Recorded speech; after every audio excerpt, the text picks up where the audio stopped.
Buenas tardes.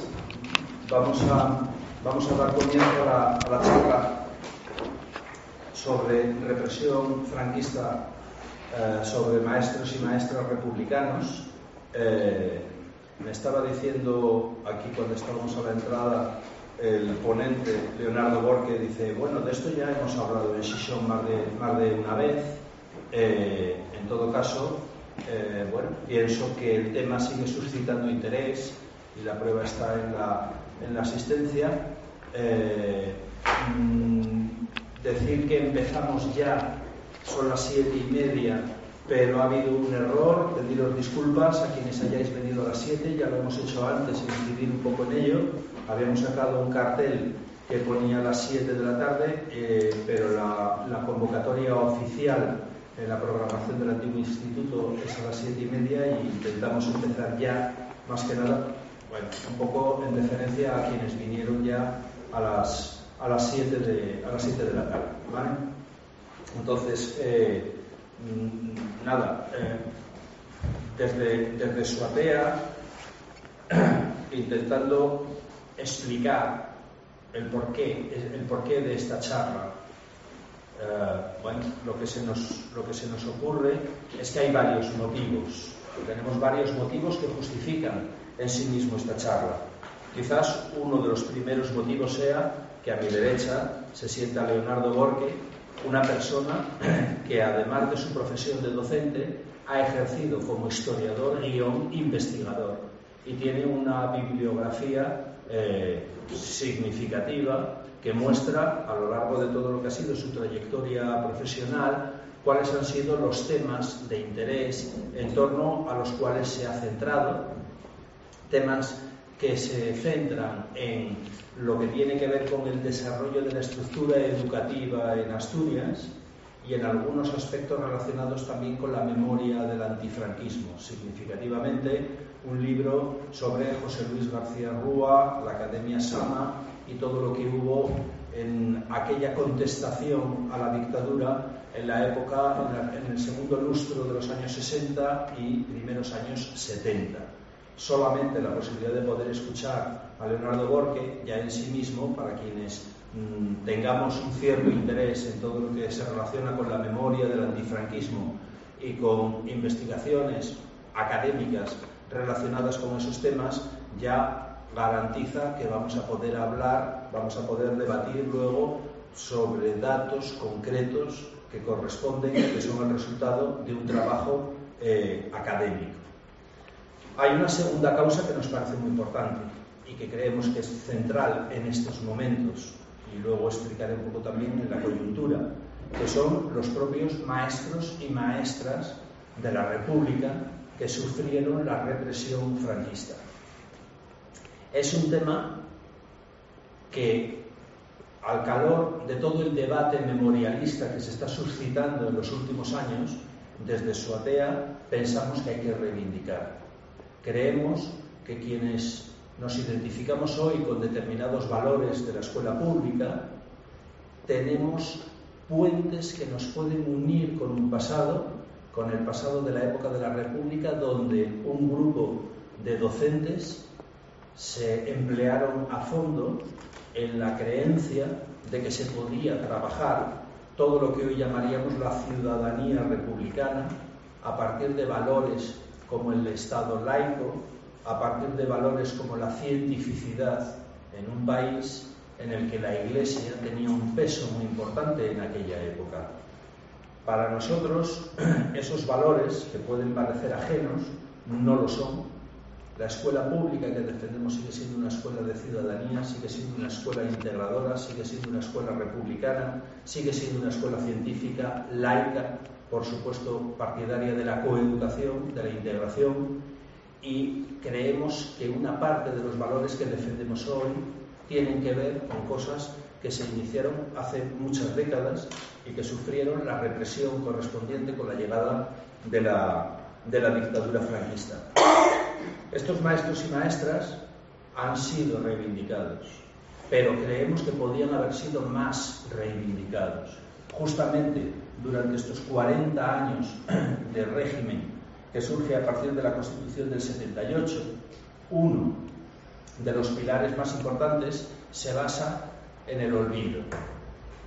No hubo una ruptura, hubo un pacto, y el resultado de aquel pacto pasaba por no reivindicar determinadas cuestiones, por no remover determinados aspectos que podían poner precisamente en peligro el pacto al que se estaba llegando en aquellos momentos.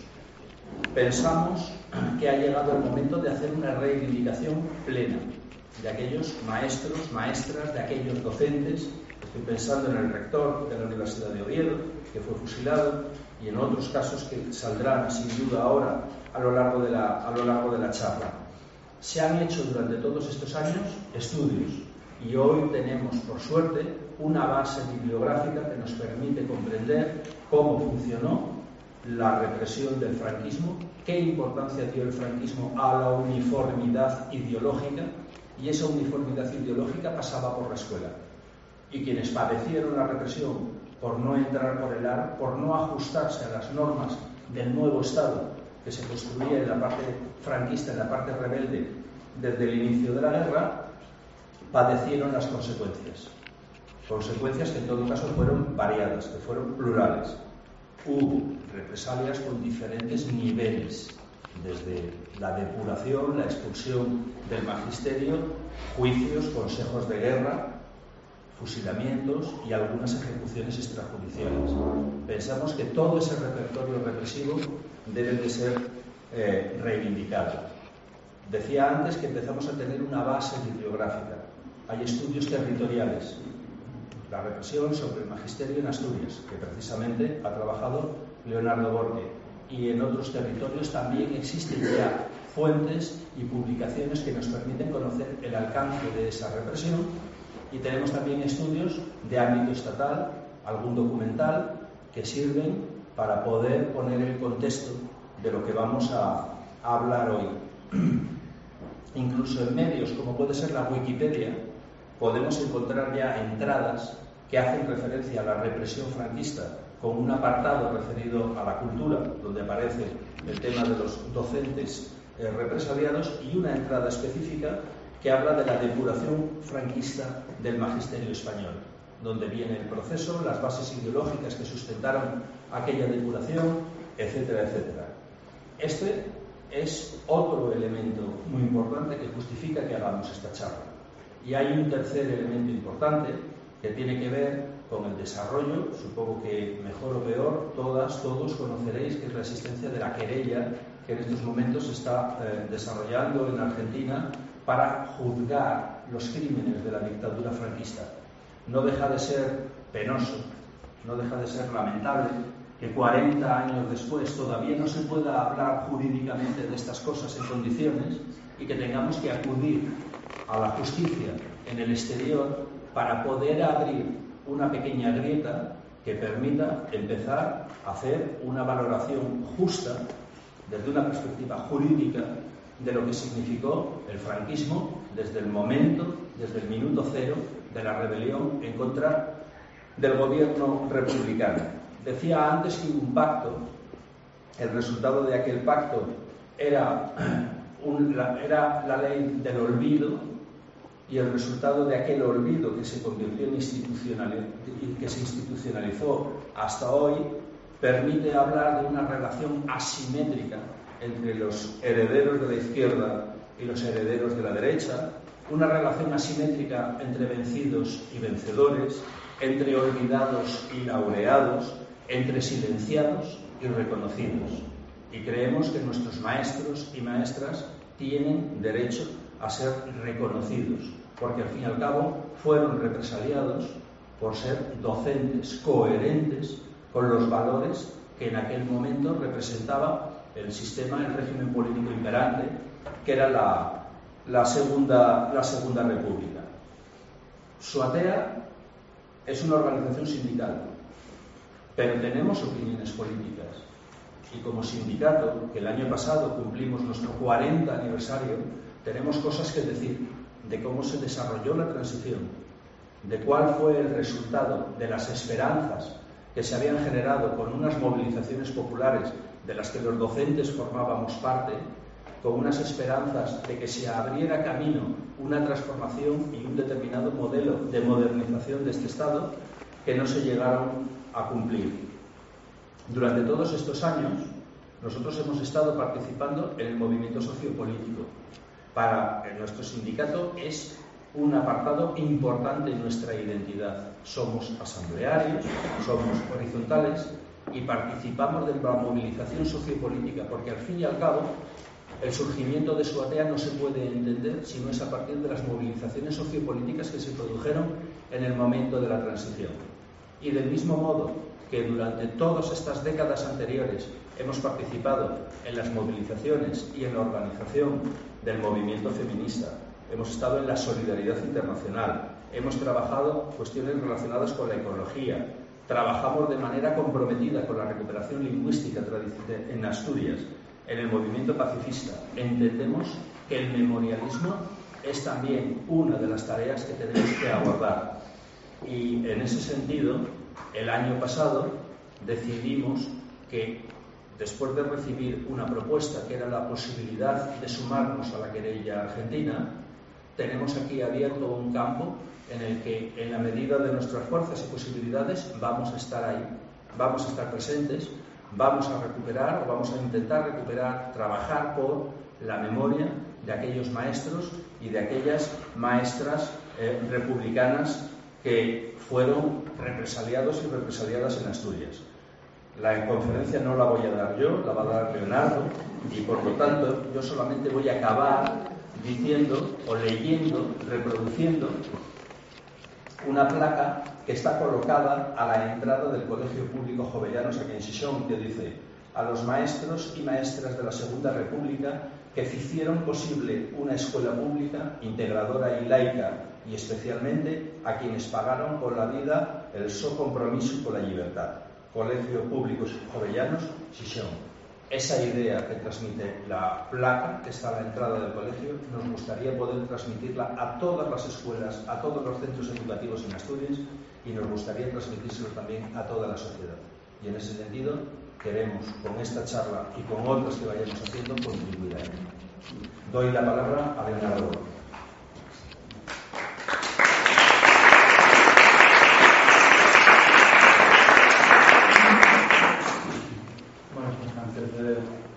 De empezar, bueno, la motivación está clara de lo propuso Suatea.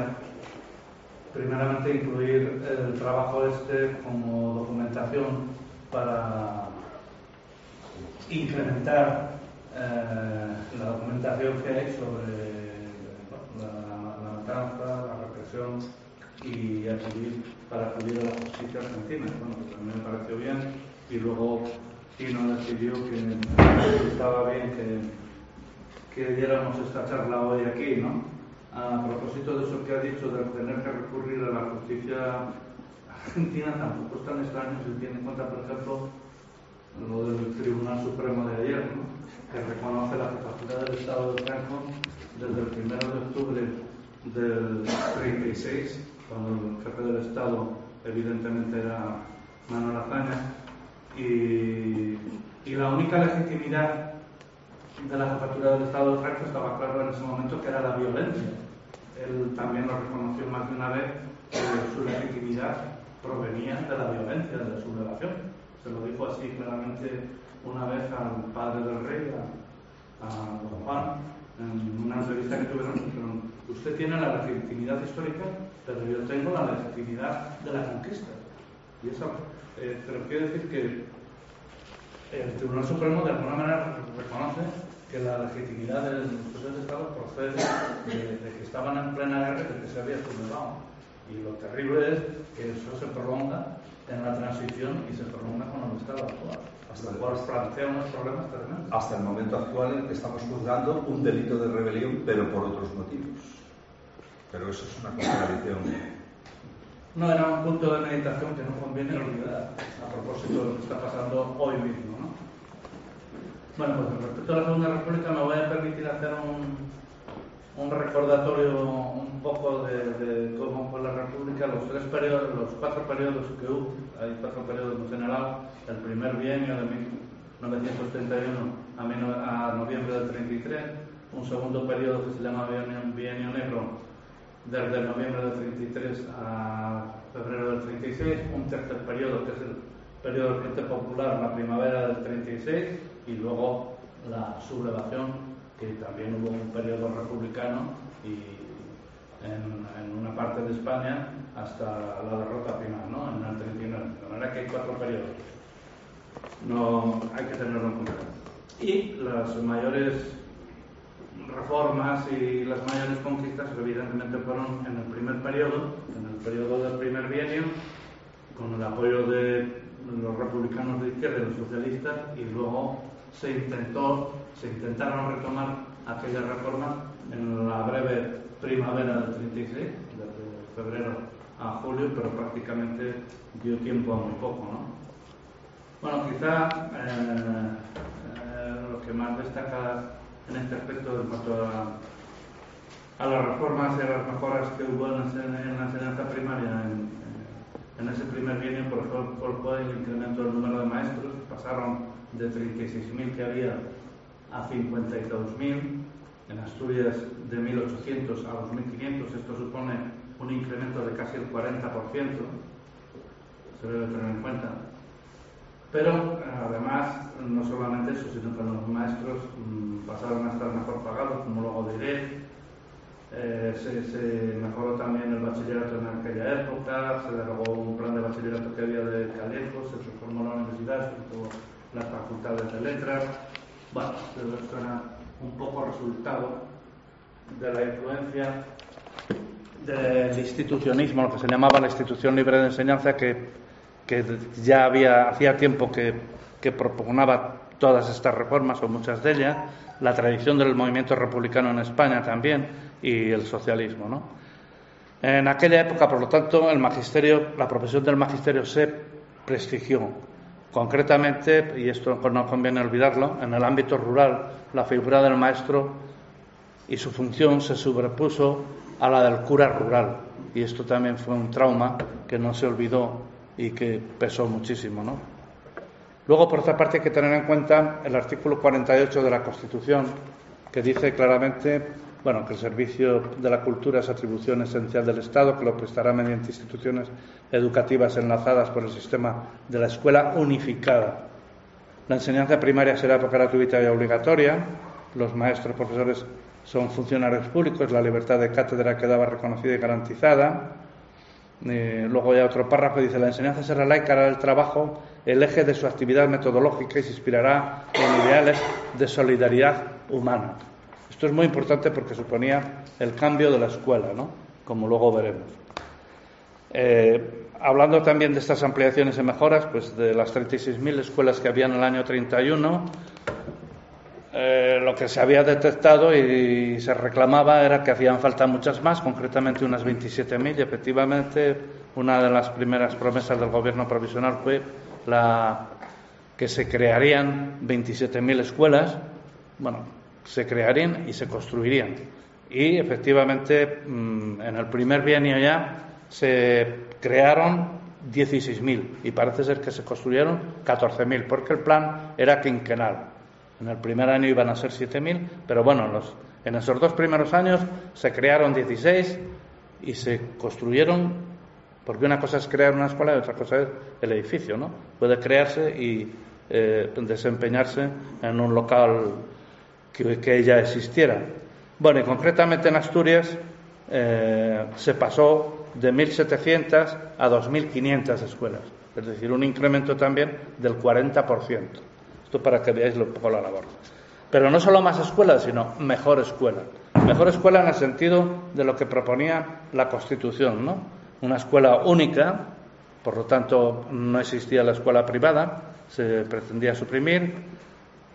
Una escuela que además que adoptara lo que entonces se llamaba el escolanovismo, que era lo que se dice aquí, dice, hará del trabajo el eje de su actividad metodológica. De esa manera quedaba un poco proscrito, digamos, el memorismo, la labor de aprender las cosas de memoria, y sustituirlo por el activismo en la escuela, hacer cosas. Bueno, Otra de las características, la coeducación, el laicismo, lo cual suponía suprimir el crucifijo en las aulas, lo cual dio lugar también a una guerra particular, que el magisterio tuviera posibilidad de perfeccionarse, de ir a cursillos. Efectivamente hubo semanas pedagógicas, centros de colaboración, un boletín de educación provincial en el que se publicaban todas estas actividades, escuelas modelo, escuelas de ensayo, en el que aparecían los nuevos métodos, las nuevas didácticas, el excursionismo se fomentó, la correspondencia escolar, las colonias tuvieron un amplio desarrollo, las cantinas para que los chavales comieran por lo menos una vez al día mejor, e incluso roperos, ¿no? Todas estas mejoras son del primer bienio. Y esto ya bastó para que la derecha acumulara una sospecha, no solo una sospecha, sino la acusación de que el magisterio estaba siendo pervertido, que habían quitado, porque claro, quizá eso no fue muy adecuado, pero se responsabilizó a los maestros de quitar los crucifijos de las aulas, y en algunos casos eso supuso un acto traumático, ¿no? Les acusó también de que no enseñaban de religión, de que eran unos revolucionarios y demás, y sobre todo eso tuvo especial desarrollo y especial importancia aquí en Asturias, por su supuesta participación, por ejemplo, en la Revolución del 34, que no fue así, ¿eh? Yo, como mucho, he detectado que hubo 10 o 12 más comprometidos y otros 20 o 30 que resultaron afectados colateralmente. De un colectivo de 2.500, pues tampoco es tanto, ¿no? Bueno, ya entonces serían 2.200 por ahí. Pero es que luego, en pleno periodo de la guerra, cuando estaban en el lado republicano, la República les hizo rellenar unos cuestionarios sobre sus ideas y demás, y solamente unos 200 admitieron una afiliación política a partidos de izquierda. Concretamente 75 a partidos republicanos de izquierda, a Izquierda Republicana, Unión Republicana, etcétera, 66 al PSOE y 50 al PC. De manera que los maestros politizados, digamos, militantes, no eran tantos, eran más bien pocos. Por lo tanto, la sospecha y las acusaciones de la derecha eran falsas. Esto está demostrado por unas fichas que se conservan en el archivo de Salamanca. Y bueno, luego decir que inmediatamente, como en cuanto se produjo la sublevación, pues hubo dos tipos de represión. Por una parte, lo que se llama la represión administrativa, ¿no? La depuración, que vamos a tratar de resumir, si queremos acabar pronto. Consistía en que de mano se consideró a todos los maestros expulsados, a esos 52.000, y a continuación tenían que pedir el reingreso y presentar documentación de certificados, avales y demás, que eran si habían militado en organizaciones políticas o sindicales de izquierdas, si habían tenido cargos, su conducta religiosa, incluso la personal, si habían puesto en práctica las nuevas tendencias pedagógicas, de esas que hemos hablado, procedentes del extranjero, muchas de ellas. Bueno, se les daba un plazo determinado y tal. Y bueno, pues el resultado final fue que de los 52.000 que fueron sancionados un 30%, entre 15 y 16.000. 6.000 fueron, en toda España estoy hablando, 6.000 fueron dados de baja, unos 3.000 expulsados, y luego otros tuvieron sanciones menores. En Asturias, por ejemplo, pues sobre una cifra de 2.314 que no coincide con la de total de existentes entonces, fueron confirmados en el cargo sin cargos, es decir, que se les consideró fieles o afectos al régimen de los sublevados, 1.500, y sancionados 772, nuevamente una minoría, es decir, un 33%. De estos fueron expulsados definitivamente exactamente 382, unos por no solicitar, ni siquiera atreverse a solicitar la rehabilitación, otros por haber muerto, como veremos, por miedo, por estar en la cárcel, por haber marchado al exilio, etcétera. Y luego otros tuvieron sanciones menores. En definitiva, Asturias, junto con Vizcaya y Barcelona, fueron las provincias donde más la represión de la depuración fue mayor, pero en Vizcaya y en Barcelona pesaba mucho la cuestión del separatismo, porque allí les acusaban de haber colaborado con las organizaciones nacionalistas. Y aquí en Asturias lo que se les acusaba era de marxismo y de revolucionarismo, ¿no?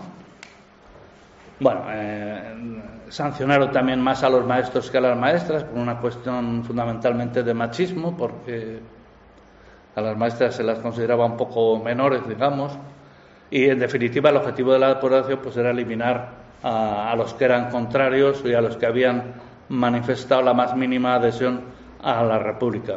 Pero esto lo que demuestra es que los maestros republicanos eran un tercio, una minoría, los identificados con las reformas republicanas. Como ha dicho un autor, lo que pasó es que muchos de ellos vieron aquellas mejoras, pero las vieron desde, como se ven los toros, desde la barrera. Que dos tercios no se implicaron, disfrutaron de la reforma, colaboraron y tal, pero bueno, es importante tener esto. Y luego ya, para hablar de la represión violenta, que fue lo que sucedió a continuación, lo que voy a tratar de expresar es un poco por qué, bueno, ya lo he dicho, cómo los maestros estaban en el ojo acusador de la derecha, ¿no? De todas maneras hay que tener en cuenta que las sociedades europeas del momento y España, y en España también, la violencia era algo, de alguna manera, que estaba en la convivencia, ¿no? Quizá por los antecedentes históricos de la guerra de Marruecos, quizá por ejemplo, lo que había pasado en Barcelona en los años 20, de aquellas violencias también. Los sublevados evidentemente tenían un propósito de exclusión a toda costa y pensaban que los que no tenían sus ideas no eran españoles y había que eliminarlos, fuera como fuera. Y de todas maneras la derecha interpretó que la República había mimado al magisterio, que muchos maestros eran de izquierdas, y en definitiva también fue muy importante que la Iglesia bendijo la violencia clarísimamente. Esta actitud inculpatoria contra los maestros no fue exclusiva solo de Asturias. Por ejemplo, en el gobernador militar que había en Granada cuando fusilaron a García Lorca y a un maestro que le acompaña en la tumba, que no aparece, había afirmado que todos los maestros eran rojos. Y un gobernador de otra provincia, por ejemplo Orense, dijo que los maestros había que eliminarlos porque habían inculcado a los alumnos ideas marxistas llenadas, así lo decía, de odio y rencor, y que les habían convertido a los alumnos en seres degradados en extremo, impíos, antipatriotas, profesionales del crimen, amantes del terror, esbirros revolucionarios al servicio moscovita, enemigos acérrimos de la fuerza, vigor e independencia de nuestra patria. Y, por ejemplo, los requetés y los sublevados, cuenta un autor de Navarra que decían que no quede un maestro vivo. Y Julián Casanova, un historiador, el catedrático de Historia Contemporánea de Zaragoza, ha contabilizado 18 víctimas del magisterio en Zaragoza y 56 en todo Aragón, y cita una frase también tremenda, ¿no?, que salió en un periódico, que decía: para los poetas preñados, los filósofos henchidos y los jóvenes maestros y demás parientes, no podemos tener más que, como en el romance clásico, un fraile que los confiese y un arcabuz que los mate. En las zonas dominadas por los sublevados de manera inmediata, como fue Castilla y León, Galicia, Navarra, La Rioja y tal, la modalidad de la muerte de los maestros pues fue el paseo y la saca, ¿no?, de detenidos, encarcelados, y en un momento determinado pues se sacaron. En algún caso también consejo de guerra, pero lo que predominó fue la represión caliente, sobre todo en el verano del 36. Por ejemplo, en Burgos, 21 maestros fusilados y 18 huidos y luego encarcelados. En la provincia de León, 40. En toda Castilla y León, 164. En Pontevedra, que tampoco hubo guerra, 16. En La Rioja, 29. En Segovia, 17. Y en Badajoz, 30. En Cádiz, 26. En Galicia, no sé si incluyen los de Pontevedra, 32. Es decir, que la represión fue generalizada ya desde el primer momento en las zonas dominadas por ellos. De todas maneras, en algún sitio se ha dicho que se fusiló o se asesinó a 6.000 maestros, y la verdad es que es una cifra exagerada. Probablemente cuando la investigación avance, yo creo que no se pasarán del millar. ¿Y aquí en Asturias qué pasó? Pues, bueno, la geografía de Asturias en la guerra fue un poco complicada, ¿no? Porque la zona occidental y el suroccidente muy pronto cayeron en manos de los sublevados, y mientras que la zona central y la zona oriental permanecieron durante los 15 meses permanecieron en poder de la República, ¿no? Tienen la particularidad de que mucha población, y entre ellas los maestros que tenían que tener algún miedo de la zona occidental, se refugiaron en esta zona central, ¿no? Y así aparecen acumulados aquí, ¿no? Pero en la zona occidental, los asesinatos en el verano del 36 lo fueron igual que en el resto de las zonas dominadas por los sublevados, como hemos dicho en Castilla y León. Paseos y aplicación de la ley de fugas, ¿no? Fue un terror caliente y ciego. Y, bueno, para citar algunas, así murieron las maestras de Cangas de Narcea, Balbina Gallo y Maximina Yáñez, esta del pueblo este de la cerámica, de Villamas de Mouro, ¿no? Y la otra de Cangas de Narcea. El marido de la primera, Ceferino Farfante, o Pablo Martínez Crespo en San Tirso de Abres, que ninguno de los cuatro, por ejemplo, se sabe ni se dice que hubieran pertenecido a ningún partido político. De esta manera también murieron varios en Boal, en Grandes de Salime,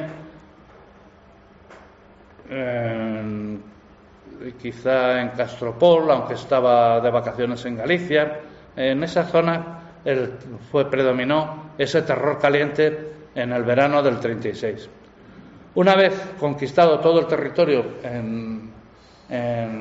ya en octubre del 37, hubo un primer momento que fue octubre y noviembre del 37, que hubo, digamos, un espontaneísmo por parte sobre todo de Falange y de los grupos de los pueblos, y se produjeron nuevamente paseos. Antes de que actuara el poder militar y pues se produjeran denuncias más o menos formales con la Guardia Civil y demás, lo que hubo fue paseos también.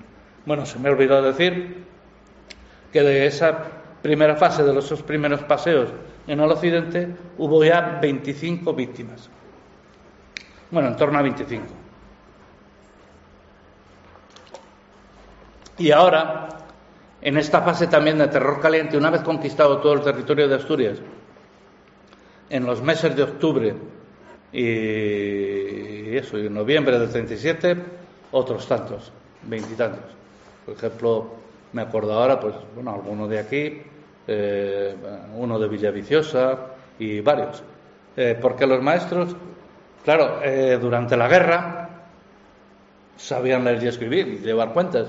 Y durante la guerra pues habían colaborado con, por ejemplo, los comités que habían formado en los pueblos, comités para gestionar los alimentos, o las gestoras en los ayuntamientos, y muchos maestros pues habían colaborado con sus conocimientos que tenían de lectura, escritura y cuentas para llevar eso, ¿no?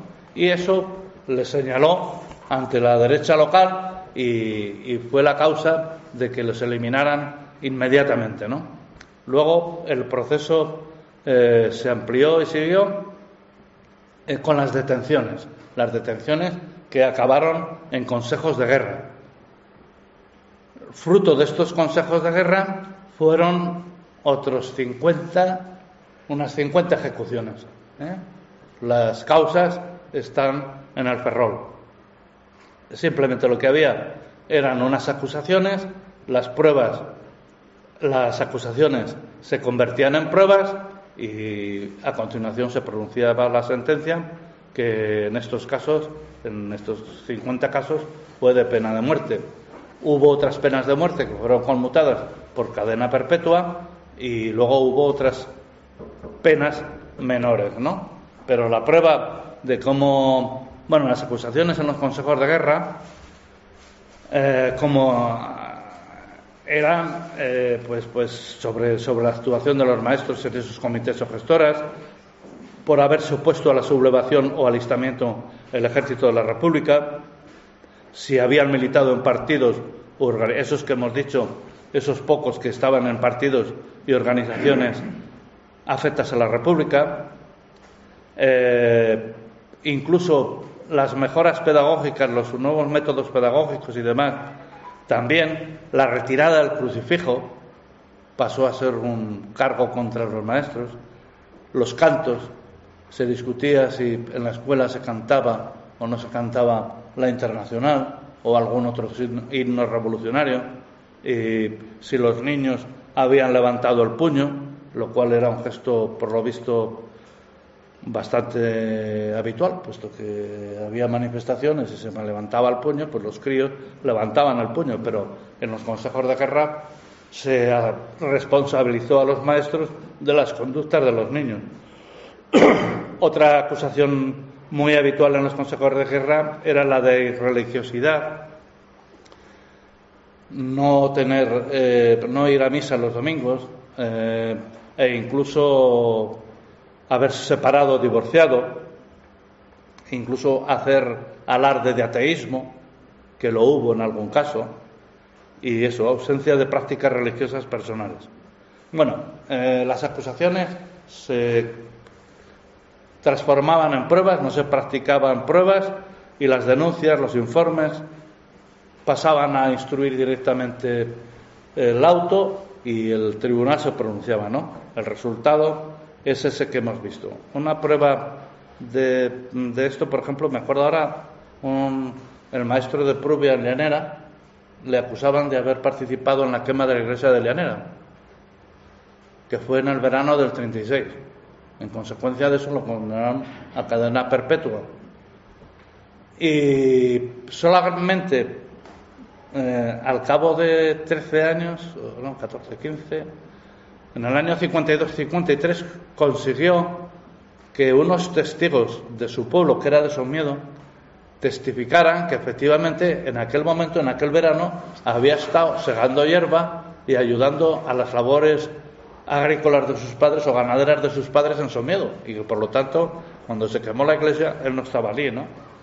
Y con eso consiguió una reducción de la pena cuando ya llevaba 15 años de prisión, ¿no? Y así podrían citarse más casos, ¿no? de las pruebas estas. Me acuerdo ahora de otro maestro, por ejemplo, que estuvo aquí, que se jubiló aquí en Monteana, aquí al lado de Beriña, que estaba de maestro en Cangar de Narcea. Una de las acusaciones, por la cual también le cayó cadena perpetua y demás, fue que había arrojado el crucifijo de la escuela, que lo había arrojado a la huerta próxima que había, ¿no? Y bueno, ya solamente logró eludir también el cargo que se le hacía cuando consiguió que la mujer a la que se lo había regalado para que lo tuviera en la cama, pues testificara ante el tribunal que le había regalado el crucifijo que había en la escuela. De manera que estas eran estos fueron los consejos de guerra, ¿no? Y como resultado, unos 50 muertos, de tal manera que se llega al centenar largo, porque yo esto lo terminé hace 9 años y yo siempre he pensado que esto está sin terminar. La prueba es que un compañero que está aquí, un amigo, pues hace poco me pasó 2 maestros de su pueblo y me han pasado más ya después de esto, de manera que pueden ser 104, 106, 110, etcétera, ¿no? Las víctimas que hubo. Y de todas maneras, lo que sí está claro es que Asturias fue una de las provincias más castigadas, tanto por la depuración como luego por la violencia, por los crímenes, por los paseos, las sacas, los consejos, y que hubo muchos también que penaron por los campos de concentración por toda España, hubo muchos que estuvieron por Andalucía, por Extremadura, maestros me estoy refiriendo, y que prácticamente solamente se libraron de este trauma prácticamente por su muerte, porque no llegaron ni siquiera en muchos casos a conocer la transición. Y bueno, pues esto es un poco, ¿no?, lo que brevemente puedo contar. Nada más.